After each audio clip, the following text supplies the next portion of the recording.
Now learning physics will be great fun with a physics teacher, a solution to all problems in physics. The Physics Teacher. नमस्ते, सभी को नमस्ते। आप सबका स्वागत है। आज हम शुरू कर रहे हैं +2 की फर्स्ट यूनिट इलेक्ट्रोस्टैटिक्स, और इलेक्ट्रोस्टैटिक्स के अंदर जो हमारा फर्स्ट चैप्टर है that is electric charges and fields. तो सबसे पहले हम इसी बात के ऊपर फोकस करेंगे कि ये वर्ड इलेक्ट्रोस्टैटिक्स क्या है और ये जो वर्ड है चार्ज, ये चार्ज क्या है। क्लियर? तो जो ये वर्ड इलेक्ट्रोस्टैटिक्स है, इलेक्ट्रोस्टैटिक्स, ये जो वर्ड इलेक्ट्रो है, that electro word stands for charge, charge और properties of charge, and this charge is at rest. Statics का मतलब है कि वो रेस्ट पे है। तो इस यूनिट का जो बेसिक आइडिया है वो इस बात को समझना है कि जब चार्ज रेस्ट पे होगा तो उसकी प्रॉपर्टीज क्या होंगी। क्लियर? तो ये हमने इस यूनिट में समझना है, पर उससे पहले हम ये समझ लें कि ये चार्ज बेसिकली है क्या। ये कॉन्सेप्ट ऑफ चार्ज कहाँ से आया। बेसिकली आपको पता है, आप ये जानते ही हैं छोटी क्लासेस से, कि चार्ज दो तरह का है, positive charge, negative charge. Electron पे नेगेटिव चार्ज है, प्रोटॉन पे पॉजिटिव चार्ज है।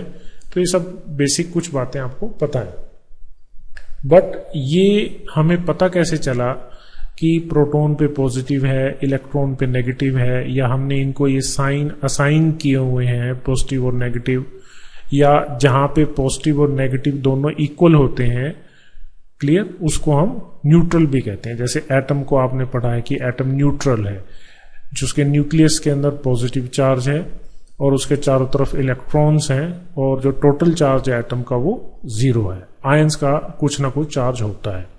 क्लियर? बट ये जो चार्ज है, हमें कैसे पता कि प्रोटॉन पे पॉजिटिव या इलेक्ट्रॉन पे नेगेटिव है, या ये कॉन्सेप्ट ऑफ चार्ज कहां से आया। क्लियर? तो सबसे पहले इस बात को समझने के लिए हमें कुछ हिस्टोरिकल बैकग्राउंड में जाना पड़ेगा। वहां से समझना पड़ेगा कि जो साइंटिस्ट हैं वो इस बात के ऊपर कैसे आए, कैसे अराइव हुए कि चार्ज क्या है। बेसिकली ये बात तो क्लियर है कि जैसे कोई भी मैटर है, मैटर की एक बेसिक प्रॉपर्टी आपको पता है कि मैटर का मास है। तो मैटर की एक प्रॉपर्टी और भी है, and that property is charge, जिसको अभी हम यहां पे समझेंगे। तो हिस्टोरिकली साइंटिस्ट एक्सपेरिमेंट्स करते रहे, और उन्होंने ये एक बेसिक ऑब्जर्वेशन की कि जब कभी भी आप, whenever you rub two solid objects with each other, क्या कंडीशन लगाई कि जब कभी भी आप किन्हीं दो सॉलिड ऑब्जेक्ट्स को एक दूसरे के साथ रब करेंगे, you rub against each other, they acquire the property of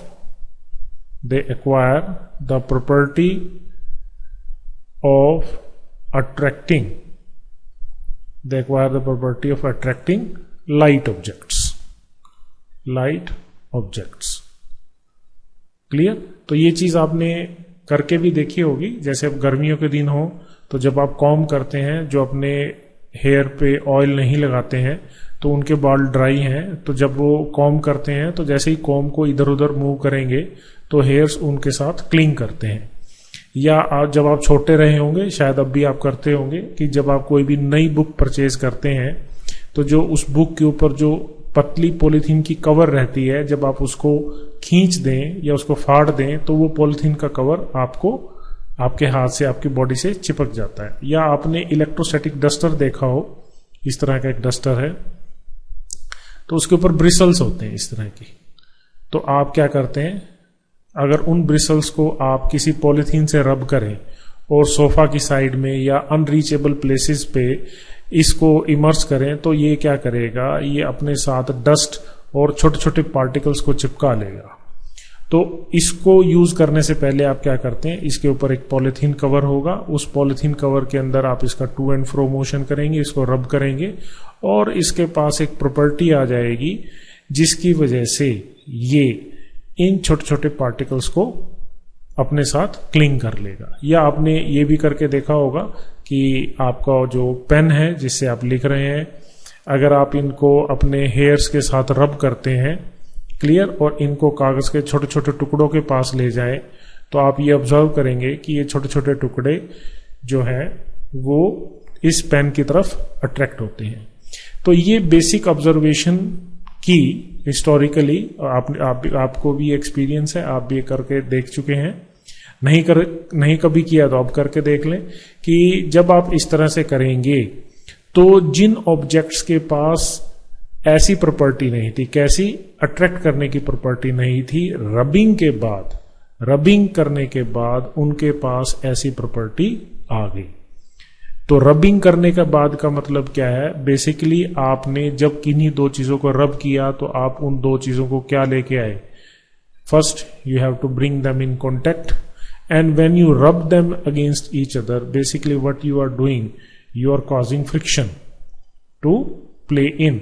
तो वहां पे जो फ्रिक्शन के अगेंस्ट आपने उन दोनों को मूव किया तो उससे उनके अंदर एक प्रॉपर्टी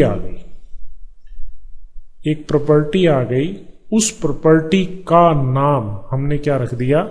इलेक्ट्रिसिटी। क्या नाम रख दिया? इलेक्ट्रिसिटी। तो हमने ये कहा, या आप कहें कि हिस्टोरिकली साइंटिस्ट को ये समझ आया, तो उन्होंने कहा कि जब कभी भी आप किन्हीं दो सॉलिड ऑब्जेक्ट्स को एक दूसरे के साथ रब करेंगे तो रब करने के बाद उनके अंदर इलेक्ट्रिसिटी आ जाएगी या वो इलेक्ट्रीफाई हो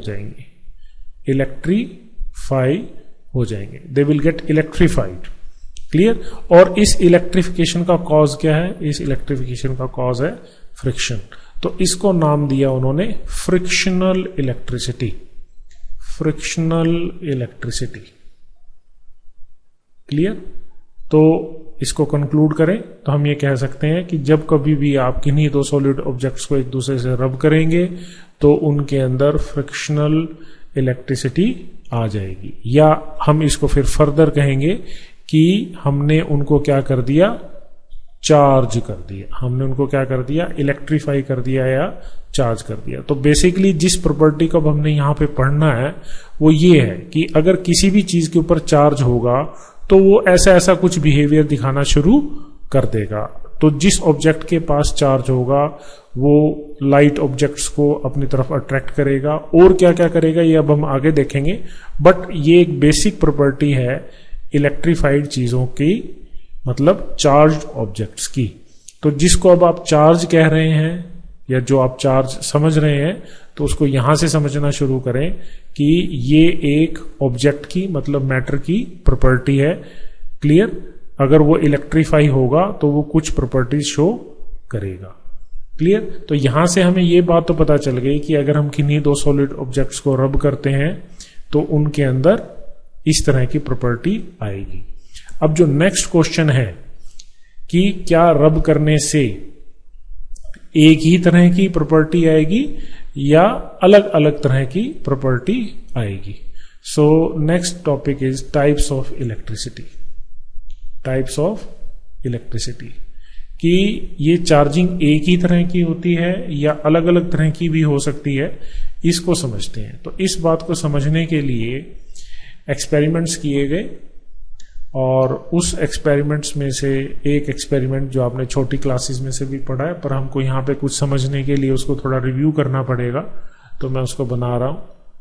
टेक अ ग्लास रॉड, ये ग्लास रॉड है, this is glass rod, and I am rubbing it, this glass rod with silk cloth. मैंने इसको सिल्क क्लॉथ के साथ रब किया और इस सिल्क फाइबर के साथ मैंने इसको हैंग कर दिया, क्लियर। अब ऐसे ही एक और रॉड मैंने ली, this is again a glass rod and that has been rubbed with silk. तो अगर हम इन दोनों रॉड्स को पास में लाएंगे तो ये ऑब्जर्व किया गया कि जो ये हैंग रॉड है दिस विल गेट रिपेल्ड, तो यहां पे रिपल्शन हो जाएगा, क्लियर।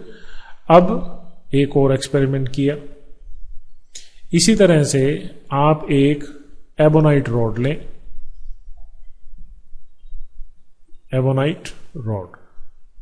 एबोनाइट रॉड, एबोनाइट एक तरह का प्लास्टिक है या आप कहें इंसुलेटर है। जैसे आपका जो प्रेशर कुकर है, सॉस पैन है, उसका जो ब्लैक सा हैंडल है, that is you can say made up of ebonite, a kind of plastic और इंसुलेटर। इस एबोनाइट रॉड को आप क्या करें, किसी फर के साथ या वूल के साथ जब आप रब करेंगे, रब करके इसको यहां पे हैंग कर दें। और एक और रॉड लें, ये भी एबोनाइट रॉड है, and that you have rubbed with fur, और इसको भी इसके पास लेके आएंगे तो again you will see that repulsion is there. Clear? अब क्या करना है,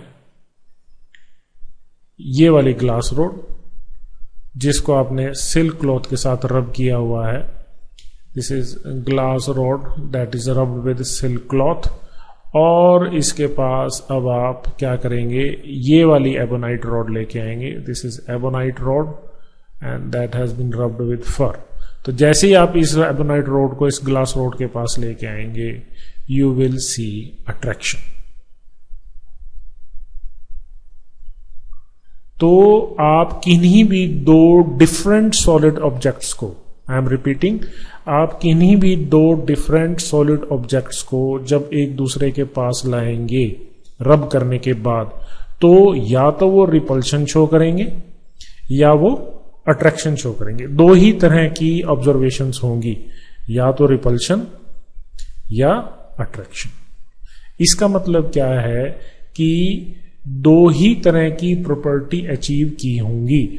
मतलब जब ये दोनों मटेरियल सेम नेचर के हैं, ये दोनों मटेरियल सेम नेचर के हैं और सेम चीजों से रब किए गए हैं, तो आप कह सकते हैं कि इन दोनों के अंदर सेम नेचर की प्रॉपर्टी आई होगी। मतलब इनका जो इलेक्ट्रिफिकेशन है वो सेम नेचर का है, इनका इलेक्ट्रिफिकेशन सेम नेचर का है। बट जब इन दोनों को आमने सामने लाए तो यहां पे और कुछ हुआ, रिपल्शन की जगह अट्रैक्शन हुआ। इसका मतलब इन दोनों की जो इलेक्ट्रिफिकेशन है, चार्जिंग है, वो अलग नेचर की है। क्लियर? तो यहां से हमें ये पता चल गया that there is two kind of electrification. There is two kind of electrification because it is showing two kind of behaviour. तो हिस्टोरिकली ये कहा गया कि जब ग्लास रॉड को सिल्क क्लॉथ के साथ रब किया गया तो इसके ऊपर जो प्रॉपर्टी आई, जो इलेक्ट्रिसिटी आई, उसको कहा विट्रस प्रॉपर्टी इसके ऊपर आ गई। और एबोनाइट रॉड को जब फर के साथ रब किया गया तो साइंटिस्ट ने कहा कि इसके ऊपर कैसी प्रॉपर्टी आ गई, रेजिनियस प्रॉपर्टी आ गई। But bar bar resinous vitreous कहना थोड़ा सा कम्बरसम है, तो उन्होंने कहा चलो इनको एक साइन असाइन कर देते हैं। तो उन्होंने कहा कि जो ये विट्रस है इसको आगे से हम कहेंगे positive. Vitreous property is indicated by positive sign and this resinous is indicated by negative sign. तो ये जो पॉजिटिव और नेगेटिव है बेसिकली कन्वेंशन ही है, ऐसा आप उल्टा भी कर सकते थे। क्लियर? तो उन्होंने ये कहा कि जो आपका विट्रस है उसको पॉजिटिव और जो रेजिनियस है उसको नेगेटिव। क्लियर? तो दो तरह की इलेक्ट्रिफिकेशन हो गई। तो कौन कौन सी? पॉजिटिव और नेगेटिव, विट्रस और रेजिनियस। साथ साथ एक चीज और भी पता चल रही है कि अगर सेम नेचर की चीजें आमने सामने होंगी, मतलब सेम तरह की इलेक्ट्रिफिकेशन होगी तो रिपल्शन होगी, सेम तो रिपल्शन, और डिफरेंट होगी तो क्या होगा? अट्रैक्शन होगा। ये भी क्लियर हो गया, ये भी साथ साथ हमें पता चल गया। ठीक है? तो इस तरह से और भी बहुत सारे एक्सपेरिमेंट्स किए गए। तो सभी एक्सपेरिमेंट्स के अंदर यही आउटकम आ रहा है कि दो ही तरह की जो इलेक्ट्रिफिकेशन है वो पॉसिबल है। क्लियर? तो अब तक हमें क्या क्या पता चला? हमें यह पता चला कि जब कभी भी हम किन्हीं दो सॉलिड ऑब्जेक्ट्स को रब करते हैं तो उनमें इलेक्ट्रिफिकेशन होगी। इलेक्ट्रिफिकेशन दो तरह की होगी और वो जो इलेक्ट्रिफिकेशन है सेम नेचर की रिपेल करेगी, अनलाइक नेचर की क्या करेगी? अट्रैक्ट करेगी। क्लियर? यहां तक हमें ये बात क्लियर हो गई कि चार्ज की इस तरह की नेचर है। अब जो नेक्स्ट क्वेश्चन जो आता है नेक्स्ट क्वेश्चन ये है कि रब करने से ऐसा क्या होता है, what happen due to rubbing, कि चीजों की इलेक्ट्रिफिकेशन हो जाती है। इसकी फिजिक्स क्या है? ये तो एक ऑब्जर्वेशन है कि हमने किन्हीं दो चीजों को रब किया और उनकी इलेक्ट्रिफिकेशन हो गई, उनमें ऐसी प्रॉपर्टी आ गई। तो इस बारे में साइंटिस्ट बहुत कंफ्यूज रहे जब तक इस बात का पता नहीं चल गया, इलेक्ट्रॉन की डिस्कवरी नहीं हुई। After the discovery of electron ये बात समझ आई कि ये एक ऐसा पार्टिकल है जो आउटर ऑर्बिटल्स में रहता है या जो लूजली बाउंड है किसी भी एक एटम की सिचुएशन में। तो जब कभी भी आप किन्हीं दो ऑब्जेक्ट्स को आपस में रब करते हैं तो डेफिनेटली, क्योंकि ऑब्जेक्ट्स दो डिफरेंट तरह के हैं, तो एक ऑब्जेक्ट की जो इलेक्ट्रॉन्स के साथ एफिनिटी होगी, अट्रैक्शन होगी, वो ज्यादा होगी बजाय दूसरे के।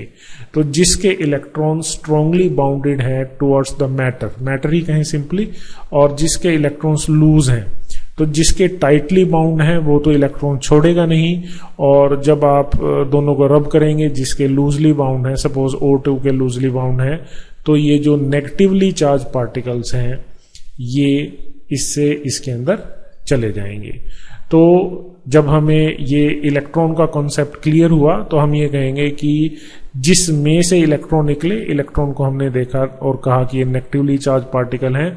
तो जिस सिचुएशन में, जिस ऑब्जेक्ट में इलेक्ट्रॉन्स की डेफिशिएंसी हुई, क्लियर, तो उसके पास क्या रहा, पॉजिटिव चार्ज रहा, और जिसके अंदर इलेक्ट्रॉन चले गए तो उसको हमने क्या कहा, वो कैसा चार्ज हो गया, नेगेटिवली चार्ज हो गया। Clear. On the whole system में चार्ज जो है वो कंजर्व रहता है, ये आप बेसिकली आपको पता है, पर इसके बारे में बाद में डिस्कस करेंगे। अभी केवल आप ये समझिए कि इलेक्ट्रॉन्स का ट्रांसफर हुआ और इलेक्ट्रॉन के ट्रांसफर की वजह से जिसके अंदर डेफिशिएंसी हुई वो पॉजिटिवली चार्ज, और जिसमें इलेक्ट्रॉन्स गए वो नेगेटिवली चार्ज हो गया। तो रबिंग से चार्जिंग क्यों होती है, तो बेसिकली आप कहेंगे due two electron transfer, due two electron transfer. Electrons transfer हो रहे हैं तो ही चार्जिंग हो रही है रबिंग के केस में। अब अगर हम इसी कॉन्सेप्ट को यहां पे लगाएं तो आप कह सकते हैं कि जब आपने ग्लास रोड को सिल्क क्लॉथ के साथ रब किया तो ग्लास रोड से इलेक्ट्रॉन्स निकल के किस में चले गए, सिल्क क्लॉथ के अंदर चले गए, इसलिए ग्लास रोड क्या हो गई, पॉजिटिवली चार्ज। सिमिलरली जब आपने एबोनाइट रोड को फर के साथ रब किया तो फर में से इलेक्ट्रॉन्स निकल के एबोनाइट रोड में चले गए और एबोनाइट रोड के ऊपर क्या आ गया, नेगेटिव चार्ज।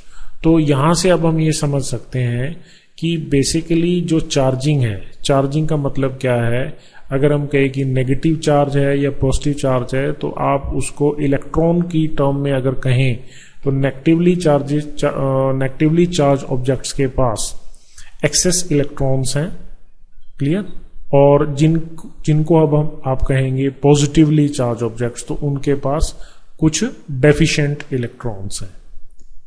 तो यहां से अब हम ये समझ पाए हैं कि जो चार्ज है वो इलेक्ट्रॉन का एक्सेस या डेफिशिएंसी है। इस फॉर्म के अंदर अब हम चीजों को समझेंगे। इलेक्ट्रॉन्स का एक्सेस नेगेटिव, इलेक्ट्रॉन्स की डेफिशिएंसी पॉजिटिव, क्लियर। साथ में अब आप यहां पे ये भी देख सकते हैं कि हमें ये बात पता है कि जो इलेक्ट्रॉन्स है उनका मास भी होगा। तो जब कभी भी इलेक्ट्रॉन्स का ट्रांसफर होगा एक ऑब्जेक्ट से दूसरे के अंदर तो मास का डिफरेंस भी आएगा, चाहे वो बिल्कुल माइन्यूट है, नेग्लिजिबल है, बट क्योंकि इलेक्ट्रॉन्स का मास है तो मास ट्रांसफर भी होगा। तो charging by rubbing is accompanied by transfer of mass, transfer of mass भी वहां पे होगा। तो यहां पे हम आज ये सीख पाए कि जो बेसिकली चार्जिंग है, चार्जिंग क्या है, किस तरह से होती है और उसका बेसिस क्या है।